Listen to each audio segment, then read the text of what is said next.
Go.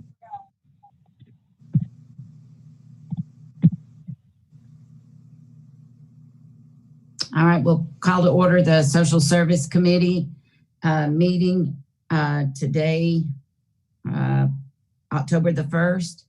And we do have a quorum present. And if you will, please present the agenda so everyone can see it. Becky.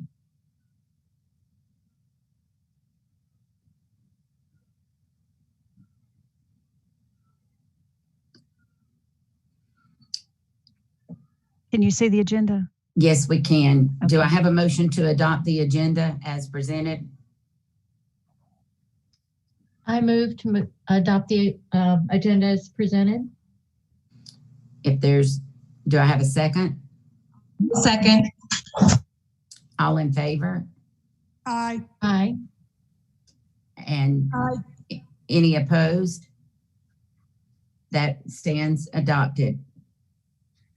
So I guess, Dave, do you want to start us off? Sure, I can just give a really brief summary as to what brings us to this point.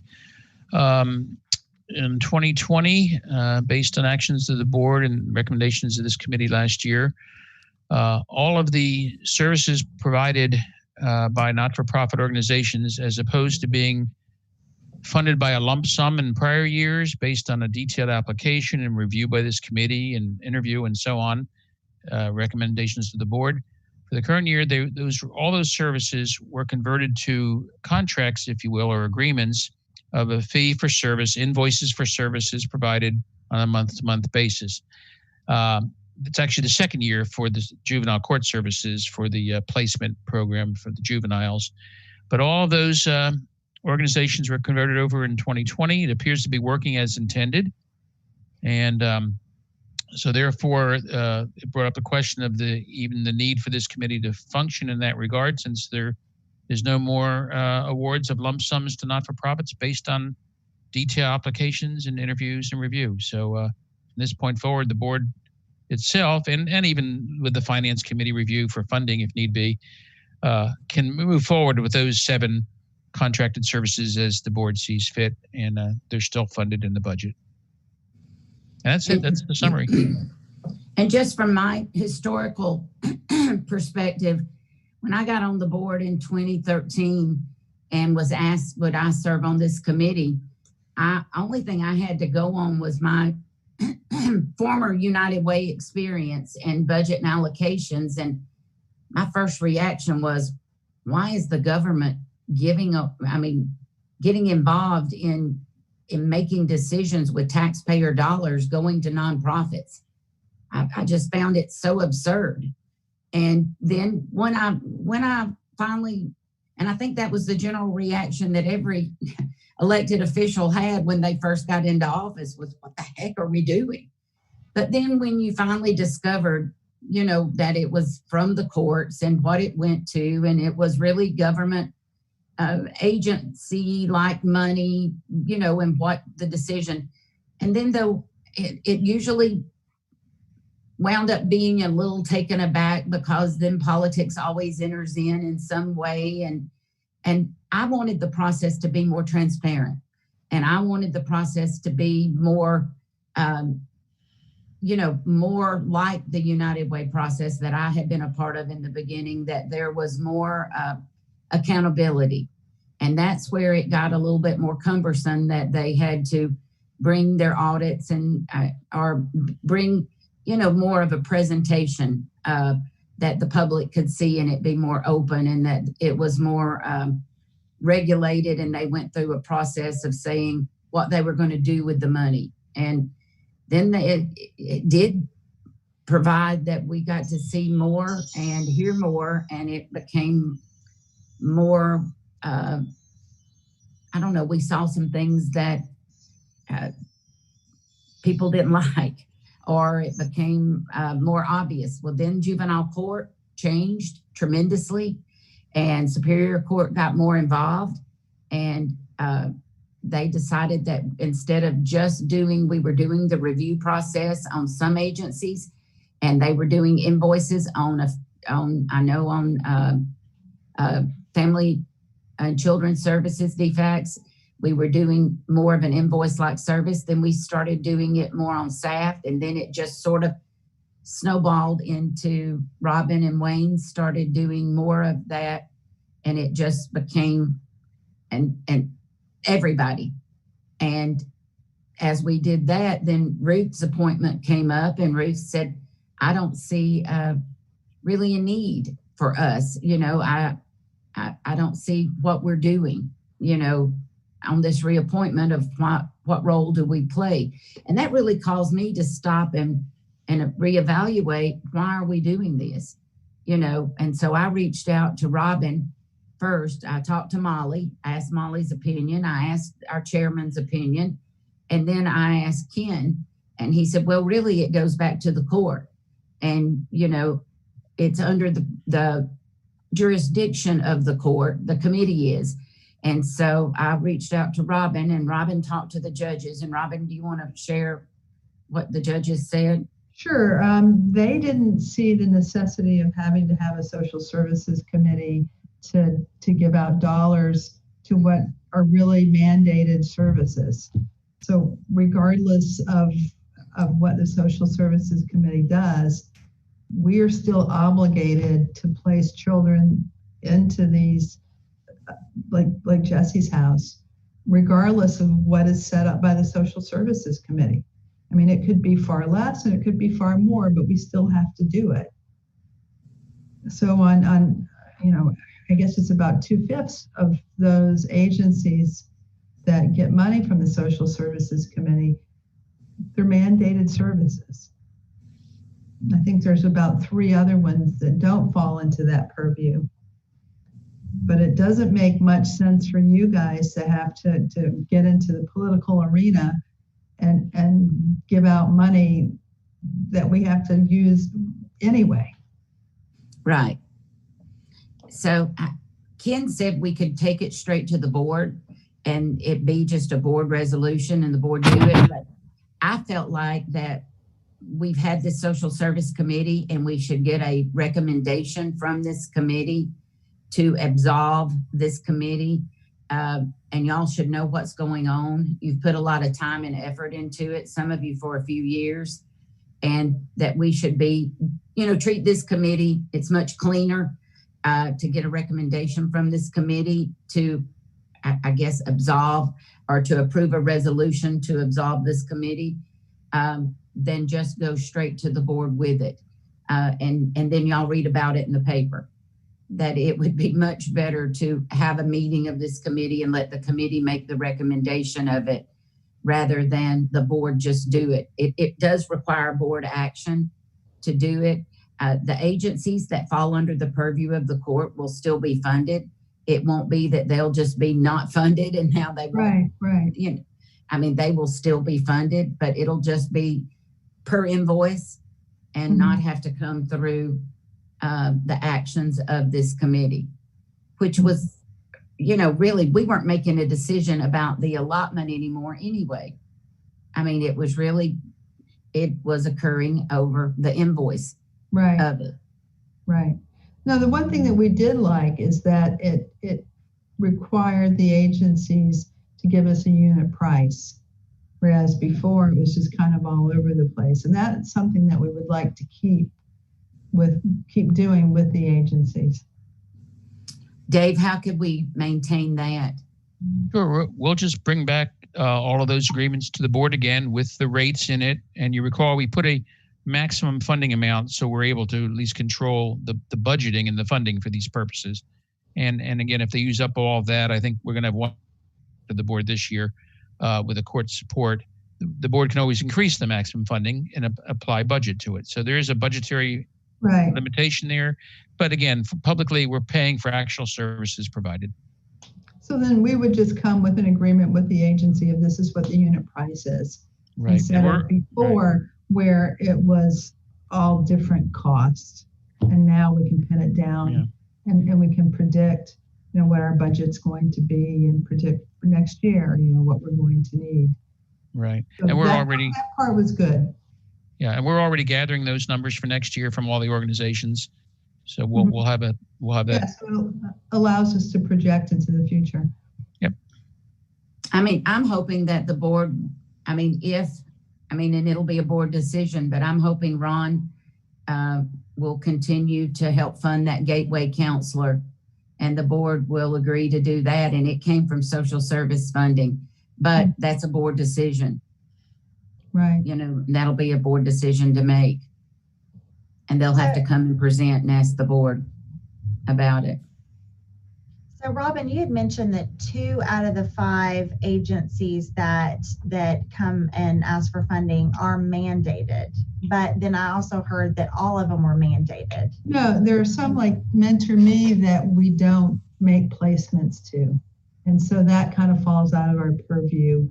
I think it's the Center for Hope and Healing, which is more between, I guess, the DA's office and the sheriff's department, or the sheriff's office.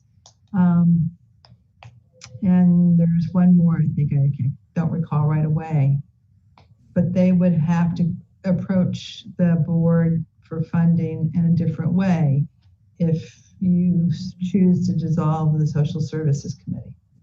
I believe the other one was Family Haven. Yeah, that's right. Yeah. So the funding will stop for those organizations unless they just come to the board and just ask. Right. Just ask for. It doesn't have to stop. They'll just still involve agreements with the board. The board still has to approve it. What about with defects? This committee used to look at that, but that's moved over into a separate account line, and that's still funded. Okay. That's always been on a reimbursement basis, so that's still going on an actual cost basis. Dave, on this, if I may, this is Commissioner Cooper. If I Sure. may on this, particularly with Family Haven, if I recall, there were some changes to our document, our contract resolution, whatever, with Family Haven, as far as our payments go. And Ken is not on yet. I know was sort of doubled over with another meeting. And I think we need to check into that, because I understand what Robin is saying, but the criteria for Family Haven and perhaps the other organization that you named, Robin, what is it? Hope and Children's Center for Hope and Healing. Right. Yes, those two that don't fall directly under the category of the juvenile court. Right.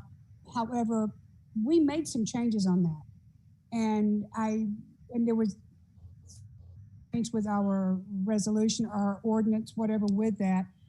So we need to refer to Ken when he's available and clarify. Right. And legal does. Yes, it's my understanding is all that we will be doing is the changes, of course, will be going to, which has already happened, to the the invoice base per service in lieu of any lump sum. And I think that, of course, is across the board, but that there are organizations that would be included under the county, Right. the county under those circumstances, under that. Right. And legal does review, actually they help draft, they review each of those agreements to make sure they're appropriate. And I'll just add, specifically for Family Haven, we have gotten, again, an updated rate schedule. I think there's about 5 different services with specific rates, and there is a maximum dollar amount that they're subject to and we're holding to. Well, as with everyone. Yep. Yes.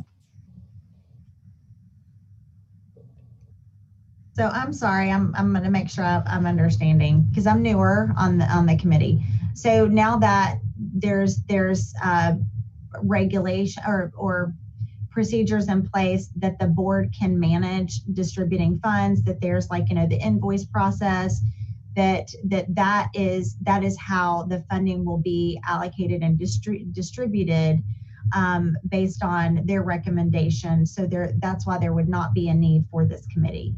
Did I get that right? That sounds right to me. Yeah, and now that it's being an invoice type, everything's being invoiced back, and it's always been under the purview of the court. That was how it was set up.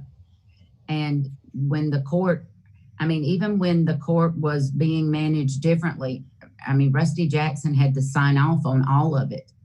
That's always the way it was before I was elected 8 years ago. He had to sign off on all of it. And it was always supposed to be under, and when Judge Jackson became not the chief juvenile court judge, it just became where Judge Willis wasn't comfortable signing off on these things that weren't truly under his purview.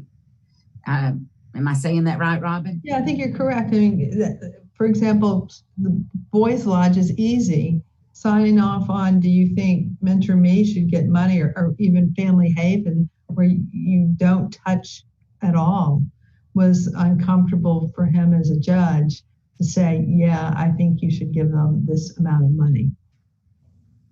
So will it go back to like reassessing like which agencies the board gives financially to, and will there be how will the communication be to those nonprofits that aren't under this mandate? How will that communication be handled to them so they can prepare for, you know, not receiving those funds? Well, no one said they're not receiving funds, and it's working right now. Go ahead, Commissioner. I was just going to say that it's pretty much the agencies that are working with juvenile court are already getting reimbursement, are already invoicing right now. I mean, For example, I mean, it's mandated. So if we have, and I'm just making the numbers up, we have Boys Lodge, and if you gave them $40,000, if we still have to place young men in that home, we're going to go beyond that, regardless of what the Social Services Committee allotted. Okay. But it never made sense. You just sort of put an artificial amount, but it didn't mean anything to us because we still paid out of our budget that extra cost for having to house children. So the agencies would still be funded. It's just they're going to go directly to the board to invoice. Well, maybe just semantics, but no agency is getting funding from the county for the agency. Okay. We're only paying for units of service. So if they provided no service, there'd be no payments to them. Right. Gotcha. And as we get invoices for service, we're paying for them at an agreed upon rate each year.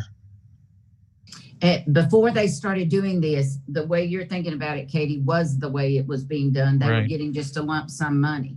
Right. And so we were allocating, say, $60,000 to Boys Lodge. And that was causing great discomfort to juvenile court because they couldn't tie it to an invoice. They couldn't tie, it was hard for them to break it up. And all of a sudden, when you looked at, say, a SAFT invoice and it was $60,000 or $80,000, and they were trying to tie it to invoices, it was giving an appearance in their mind of like a double billing because there wasn't enough.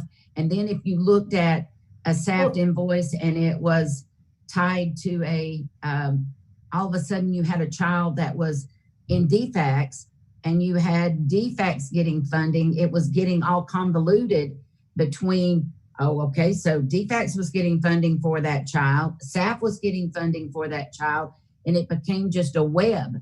So it had to be broken apart once they started looking at this one child, and I'm not saying that was what was occurring, but it just gave that perception. If you looked at this funding and the county was doing the funding, so the only way to break it apart and make it have an appearance of being clean was we had to do it by invoice. Right. And it had to be treated as an invoice for service. And so it's much, much, much better now. Right. I think Cindy said it very well. It cleaned it up very nicely. And we also had children that were from other counties that we shouldn't even have paid. But the other part of this is when you give a lump sum to some agencies, the money that was given was far above what we needed. So we could have only used 20,000, but you gave them 60,000. And when you look at, here we were as social service, And all we were looking at was trying to use this committee to help the courts. And the courts were trying to use this committee to meet the needs. And then, I mean, you look at when we weren't doing, I mean, how quickly something can turn so political. And you look at, I don't even know the correct name to call it, but when Family Haven was asked by the courts to do that, the visitation, I don't even know for what, the Superior Court visitation. Yeah, for divorcing families, that they needed a place to have a visitation safe for And children. we got, and Robin worked with them and got that all set up, and then that blew up and turned into such a political monster, and nobody saw that coming. Nobody knew that was coming, and that's just how easy that things can blow up and turn into something political when the Board of Commissioners didn't see that going to occur. The courts didn't see that going to occur, and that could and should have never happened. So, I mean, it's just so easy that if hopefully this will have doing this and letting it be treated more like a business and doing it with invoicing, and that way nothing can be misconstrued again. There's Ken on the call, Molly, if you've got a question for him. No, only thing that I had a question on, hi Ken, is that didn't we make some changes with the agreement with Family Haven? I know that it has gone to invoice as the others, but since Family Haven had its own sort of, did not directly fall under juvenile court. And do you recall when we had those numerous meetings about that, and then there's something changed with our agreement with Family Haven and how we any funding that goes to them via invoice? Commissioner, the only thing, I don't remember the details of any specific discussion except the bigger thematic element that has been that we're going to an invoice-only service-driven paradigm for all of the recipients of the funding. And I think we adjusted our contracts this year to provide that for all of them. I think it started actually with DFAX is what I seem to recall. That's it right Has there. been the one. Yes, I didn't mean to overtalk you, pardon me. It was just, you just said exactly what I was referencing, but you said it much better. And that it would just, it broadened the scope a little bit because it was in reference to all of them. And that was it. The changes of our contract for that. Thank you. I do think that we need to be, all of us, need to be mindful of dealing with agencies that in any way that only have audits and that, are, that are extremely well financed and vetted, because that was why I wanted it set up so structured, because we had people come before us asking for money and Dave knows, that tried to get their foot in the door, that Ken saw them too, that when they heard the county was giving away money, here come all kinds of people. Oh, county's giving away money. Oh yeah, we want it. And that puts you in a very strange position that none of us, I definitely wasn't comfortable being in that position. It was free money. Oh yeah. It's like, no, that's not, that's not where we are. Is there anybody else? We'll miss y'all. But is there any other questions? Kim, we've went over the why and the judges, and that they're good with it, and that the court's changed, and it's under the purview of the court, and it's not that they're not going to still get funding. It's just that we're strictly invoiced now. And the thing is, it was really, as Robin described it well, it was really putting somewhat of a fake ceiling because if Boys Lodge had more people using it, it might go over what we were projecting. you know, it was on a use-like basis. Right. No, it's, no, I get it. And it's certainly a program that has morphed over the years. I don't remember the exact date that it started, but I think it was in the early 2000s. And then it got much more rigorously documented in the 2010 era. But I think the main driver, the main catalyst has been, candidly, from my perspective, just a change in the juvenile court. In many ways, when it started back in the early 2000s, it was juvenile court driven. I can even remember some of the first meetings.